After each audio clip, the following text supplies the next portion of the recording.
I just wanted to take a moment and say how delighted I am with this big Chrysler.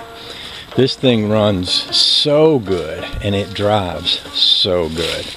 And after I made this brake change, oh man, that made a tremendous difference in the joy of this car right here. So, with that said, I did want to talk a little bit more about what I did and what I could have done and what some of you might see. If you have a 61 Chrysler, there was originally a brake booster here.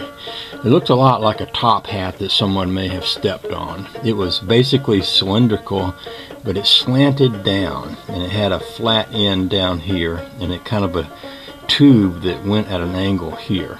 Underneath that, the master cylinder came out. Now, Chrysler has a 4-bolt master cylinder, the Mopars do. The single reservoir master cylinder had 4 bolts. When I was at the car show the other day, I noticed a lot of 4-bolt dual reservoir master cylinders. This car when I got it had something like a 54 Dodge booster, which is similar to this one. It was round and it had 4 holes in it. Had I realized and had I known what to look for and buy, I probably could have bought a Mopar dual reservoir cylinder and attached it right to that and been fine. But I'm glad I did it the way I did it, because it gave me a chance to clean off this firewall and seal it up and paint it. It certainly does look a lot better. There's one more thing this car needs, and that's the center link.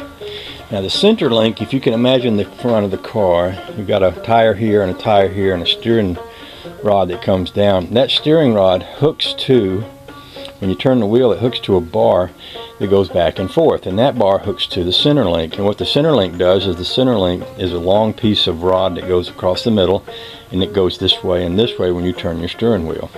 On my center link, one end of it is woggled out so that when you turn it, you've got about a half a turn, a quarter turn of play, and you can see that steering rod move about this much before it engages the center link. So I went to buy one of those. I did find one. There is one being shipped to me, but because we're leaving to go out in the big RV, I'm not going to be putting it on this car before we go.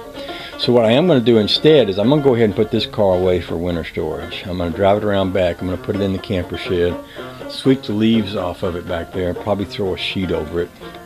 I have already this morning gotten a tin can, put some cotton balls in it, and put some 100% peppermint oil in that to basically annoy any mice that want to build in there. There were mice that had built under the back seat. I actually put a can of peppermint oil under the back seat also. So what I'm going to do now is just come in here and crank it and take it around to the shed, back it in, cover it up, disconnect the battery, put that on a battery tender, and we'll call it good.